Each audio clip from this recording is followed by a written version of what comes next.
നമ്മൾ അവിടുന്ന് വയനാട് മാനന്തവാടിയിലേക്ക് പോകുന്നു. വയനാട് മാനന്തവാടി നഗരസഭയിലെ ചെറ്റപ്പാലം വള്ളിയൂർക്കാവ് ബൈപ്പാസിൽ എണ്ണിയാലൊടുങ്ങാത്ത കുഴികളാണ്. ഈ റോഡ് PWD ഏറ്റെടുക്കണം എന്നാണ് ഉയരുന്ന ആവശ്യം. സുർജിത്ത് അയ്യപ്പത്താണ് അവിടെ നിന്ന് ചേരുന്നത്. സുർജിത്ത്, മാനന്തവാടിയിൽ നേരത്തെ ഒരു റോഡ് ഇട്ട് അത് പൊളിഞ്ഞു കഴിഞ്ഞപ്പോൾ നാട്ടുകാർ പറഞ്ഞപ്പോഴേ കുറെ കല്ല് കൊണ്ടിട്ട് പോയി. നാട്ടുകാർ വീണ്ടും വലിയ പ്രതിഷേധം ഉയർത്തിയെ തുടർന്ന് ആ കല്ല് മൊത്തം വാരിക്കളഞ്ഞ് വീണ്ടും ടാറോ എന്തൊക്കെ ഇടുകയും ചെയ്തു. അതും പഴയ അവസ്ഥയായാണ് തോന്നുന്നത്. അപ്പോൾ മാനന്തവാടിയിൽ ഏതെങ്കിലും ഒരു സ്ഥലത്തെ കാഴ്ചയല്ല സുർജിത്ത് അത്. മലയോര ഹൈവേയുടെ കാര്യമാണ് ഹാഷ്മി സൂചിപ്പിച്ചത്. ഞാനിപ്പോൾ നിൽക്കുന്നത് ബൈപ്പാസ് റോഡാണ്. അത് നഗരസഭയിലെ ചെറ്റപ്പാലം വള്ളിയൂർക്കാവ് റോഡാണ്. ഇവിടുത്തെ കുഴികളുടെ എണ്ണം പരിശോധിച്ചാൽ നമുക്ക് അത് എത്ര എണ്ണിയാലും തീരാത്ത വിധത്തിലുള്ള കുഴികളാണ്. അത് ദൃശ്യങ്ങളിൽ തന്നെ നമുക്ക് പ്രതിഫലിപ്പിക്കാൻ കഴിയുമെന്നുള്ളതാണ്. ഇങ്ങനെ ഇപ്പോൾ മഴ കൂടി പെയ്തതോടുകൂടി പൂർണ്ണമായും ഇങ്ങനെ പല ഭാഗങ്ങളിലും വെള്ളക്കെട്ടാണ്. ചില ഭാഗങ്ങൾ നല്ല രീതിയിൽ തന്നെയുണ്ട്. പക്ഷേ ഇതിൻ്റെ പരിപൂർണമായും ഏതാണ്ട് പരമാവധി ഭാഗവും ഇങ്ങനെ ഈ അവസ്ഥ നേരിടുന്നുണ്ട്. വാഹനങ്ങളൊക്കെ എപ്പോഴും ഇങ്ങനെ ചാടി നൃത്തം ചെയ്തു വരുന്ന ഒരു കാഴ്ച നമുക്ക് കാണാൻ പറ്റുന്നുണ്ട്. അതിങ്ങനെ ഓരോ കുഴിയിലും ചാടി ഇവിടേക്ക് എത്തുമ്പോഴേക്കും ഒന്ന് ആളുടെ നടു തകരും, വണ്ടിയുടെ നടുവും തകരുന്നൊരവസ്ഥ ഇവിടെ നമുക്ക് കാണാൻ പറ്റുന്നുണ്ട്. ഈ വണ്ടിയുടെ നടു തകരുന്നത് നമുക്ക് സമാധാനമുള്ള കാര്യമാണ്, വണ്ടി ശരിയാക്കാം. പക്ഷേ ഈ ബൈക്കുകാരൊക്കെ ഇപ്പൊ കാറ് പൊട്ടെന്ന് നോക്കാം, ബൈക്കുകാരൊക്കെ ഇതിൽ വെള്ളം നിറഞ്ഞു കിടക്കുകയാണെങ്കിൽ അതുവഴി വന്നാൽ അത്യാവശ്യം വേഗതയിലൊക്കെ ആണെങ്കിൽ കുഴിയിൽ വീണാൽ മറിഞ്ഞു വീഴുമെന്നുള്ളതും അപകടമുണ്ടാകുമെന്നുള്ളതും ഒരുപക്ഷെ ജീവഹാനി പോലും ഉണ്ടാവാതിരിക്കട്ടെ ആർക്കും ഉണ്ടാകാമെന്നുള്ളതും പരമയാഥാർത്ഥ്യമാണ്. നമ്മൾ വെറുതെ പറയുന്നതല്ല, നമ്മൾ പല സ്ഥലങ്ങളിലെ അനുഭവങ്ങൾ പറയുന്നതാണ്. സുർജിത്ത്, തീർച്ചയായും ഹാഷ്മി, അത് തന്നെയാണ് അവസ്ഥ. ഈ ബൈക്കുകാരുടെയൊക്കെ അവസ്ഥ എന്താണ് എന്നുള്ളത് നമുക്ക് പറയാൻ പോലും കഴിയാത്തൊരു സ്ഥിതിയുണ്ട്. എന്തായാലും ഇവിടുത്തെ മുൻ കൗൺസിലർ തന്നെ നമ്മോടൊപ്പം ചേരുകയാണ്. ഇങ്ങോട്ട് നിൽക്കാം. എന്തായാലും റോഡിന്റെ ഒരു അവസ്ഥ ശരിക്കും ഈ ബൈക്ക് യാത്രികരൊക്കെ വലിയ ബുദ്ധിമുട്ടാവില്ല. എന്താണ് അവസ്ഥ ഇവിടെ? 2013 പണി ചെയ്ത ഈ റോഡ് മാനന്തവാടി നഗരസഭയിലെ പ്രധാന ബൈപ്പാസ് റോഡാണ്.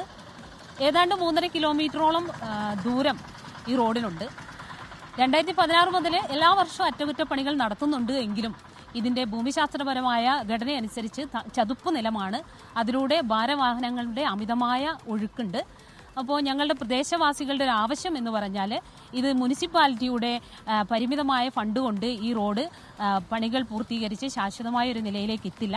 അതുകൊണ്ട് തന്നെ PWD ഏറ്റെടുത്ത് ഈ റോഡ് ഹൈറ്റ് വെച്ച് നന്നായി പണിതാൽ മാത്രമേ ഇത്തരത്തിലുള്ള ഈ വാഹനങ്ങളുടെ ഒഴുക്ക് നമുക്ക് ജീവൻ തുടരാൻ കഴിയുള്ളൂ. അതുകൊണ്ട് നമുക്ക് എന്ത് തന്നെയാണെങ്കിലും കഴിഞ്ഞ 4-ാം തീയതി ഒരു മുനിസിപ്പാലിറ്റിയിൽ നമുക്ക് കിട്ടിയ ഒരു അറിയിപ്പ് അനുസരിച്ച് PWD സർക്കാരിൻ്റെ ഉത്തരവ് ലഭിക്കുന്ന മുറയ്ക്ക് ഈ റോഡ് ഏറ്റെടുക്കാമെന്നും അതിനനുസരിച്ച് ഫണ്ട് ലഭ്യമായാൽ നമുക്ക് ഈ റോഡ് പണി പൂർത്തീകരിക്കാമെന്നാണ് പറഞ്ഞിട്ടുള്ളത്.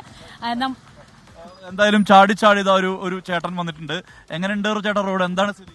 റോഡിന്റെ അവസ്ഥ തന്നെ ഇപ്പോൾ കാലങ്ങളോളായിട്ട് കണ്ടുകൊണ്ടിരിക്കുന്ന, നമ്മളിവിടെ 10-16 കൊല്ലമായി ഇവിടെ താമസിക്കുന്നു. ഇത് തന്നെ റോഡിന്റെ എല്ലാ കൊല്ലത്തെ അവസ്ഥ തന്നെയാണ്. വലിയ ബുദ്ധിമുട്ട് തന്നെ ഇവിടെ തന്നെ. ഇവിടെ സ്ഥിരമായിട്ട് എല്ലാ കൊല്ലവും ഇവിടെ തന്നെയാണ് പൊളിഞ്ഞുകൊണ്ടിരിക്കുന്നത്. ഇത് സ്ഥിരമായിട്ട് ഇവിടെ തന്നെ കേടാകുമ്പോൾ അതിന് എന്തെങ്കിലും അപാകത ഉണ്ടാവില്ല. അത് പരിഹരിക്കാൻ ഇതുവരെ തയ്യാറായിട്ടില്ല എന്നുള്ളതാണ് സത്യം. നല്ല ബുദ്ധിമുട്ടാണ്, ഇങ്ങോട്ട് വണ്ടിയും കൊണ്ട് വരാൻ വളരെ ബുദ്ധിമുട്ടാണ്. എന്തായാലും ഹാഷ്മി, ഇതാണ് നാട്ടുകാർ ഉൾപ്പെടെ പറയുന്നു, മുൻ കൗൺസിലർ അടക്കം പറയുന്ന കാര്യം. ഇത് PWD ഏറ്റെടുക്കണമെന്നുള്ളതാണ്. ഇത് ഏറ്റെടുത്താൽ മാത്രമേ ഇവിടുത്തെ പ്രതിസന്ധി ഒരു പരിധി വരെയെങ്കിലും പരിഹരിക്കാൻ വേണ്ടി കഴിയുകയുള്ളൂ എന്നുള്ളതാണ്. നമുക്കിപ്പോൾ ദൃശ്യങ്ങൾ വീണ്ടും കാണാം. ഇങ്ങനെ ചാടിയാണ് വാഹനങ്ങൾ ഇങ്ങനെ മുന്നോട്ട് പോയിക്കൊണ്ടിരിക്കുന്നത്. എന്തായാലും ഇതൊരു പ്രധാനപ്പെട്ട റോഡാണ്. മാനന്തവാടി നഗരസഭയിലെ മെഡിക്കൽ കോളേജിലേക്ക് അടക്കം പോകാനുള്ള പ്രധാനപ്പെട്ട റോഡാണ്. ഈ റോഡിലാണ് ഇത്തരത്തിലുള്ളൊരു ദുരവസ്ഥയിലേക്ക് കാര്യങ്ങൾ വന്നിരിക്കുന്നത്. എന്തായാലും ഇതുമായി ബന്ധപ്പെട്ട് ഈ അറ്റകുറ്റപ്പണികൾ അടക്കമുള്ള കാര്യങ്ങൾ എല്ലാ വർഷവും നടത്തേണ്ട ഒരു ഗതികേടുണ്ട്. ഇവിടുത്തെ ഭൂമിശാസ്ത്രപരമായ പ്രശ്നം കൂടിയുണ്ട്. അതുകൊണ്ട് തന്നെ ഇത് ഉയർത്തി PWD ഏറ്റെടുത്ത് ഈ റോഡ് ഉയർത്തി നവീകരണം പൂർത്തിയാക്കണമെന്നുള്ള ആവശ്യമാണ് പ്രധാനമായും ആളുകൾ ഉയർത്തുന്നത്. ഹാഷ്മി, സുർജിത്ത് അയ്യപ്പത്താണ് ആ വാർത്തയുടെ വിവരങ്ങൾ നൽകിയത്. അവിടുത്തെ ഈ ബൈപ്പാസ് റോഡിലെ മാത്രം പ്രശ്നമല്ല അത്, നേരത്തെ തീരദേശപാത അങ്ങനെ സകലമായ പാതകളിലും ഈ പറയുന്ന റോഡിലും മാരക കുഴികൾ, അത് വയനാട്ടിലെ മാത്രം കാഴ്ചയല്ല, കേരളത്തിൽ അങ്ങോളം ഇങ്ങോളമുള്ള എല്ലാ സ്ഥലങ്ങളിലെയും കാഴ്ച തന്നെയാണ്. എല്ലാ സ്ഥലങ്ങളിലും നമ്മുടെ പ്രതിനിധികൾ ചേരുന്നുണ്ട്.